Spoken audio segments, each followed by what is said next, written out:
Bata kivipi leo? No, but actually tutapata tu dinner kwa pamoja, tutafurahi, we play some music and that all because we are still in the competition, so hakuna. Asante sana. Asante. Samatta, AFCON yako ya 3 umeandikisha historia na Tanzania. Mwanzo wa hisi vipi just being part of hiki kundi imekuandikisha historia? In Swahili or English? Swahili. In Swahili. Oh, so nina furaha, I'm proud, I'm happy. Ni historia ambayo Watanzania wengi walikuwa wakiitafuta, leo tumeweza kuipata. Ni siku nzuri kwa mpira wa Tanzania kwa sababu tumeweza qualify from group stage, haijawahi kutokea before, and nadhani inaonyesha picha nzuri kwa maendeleo ya mpira na soka la Tanzania kwenda juu zaidi. Kama nilivyosema, ni siku ya furaha kwa mpira wa Tanzania kwa sababu siku zote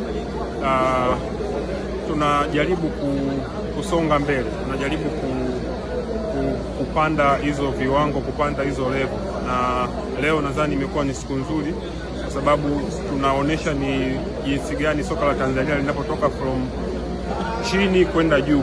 Kwa hiyo ni kitu kizuri sana na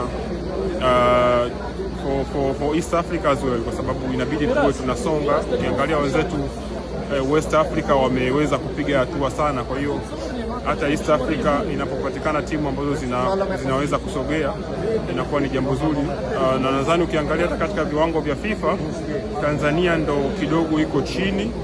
Kwa hiyo tunapopush na Uganda walishaanza kupush, Kenya pia, so inakuwa ni kitu kizuri.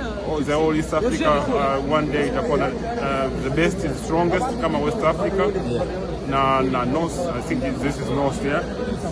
So ni kitu kizuri kwa mpira wa East Africa, lakini ni kitu kizuri pia kwa mpira wa Tanzania.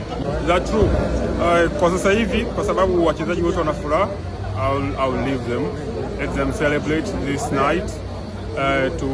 Tufurahie hiyo achievement ambayo imepatikana, alafu then kuanzia kesho tutakaa chini na kuanza kuprepare kwa ajili ya mchezo wetu ujao. Tutapiga bata kivipi leo?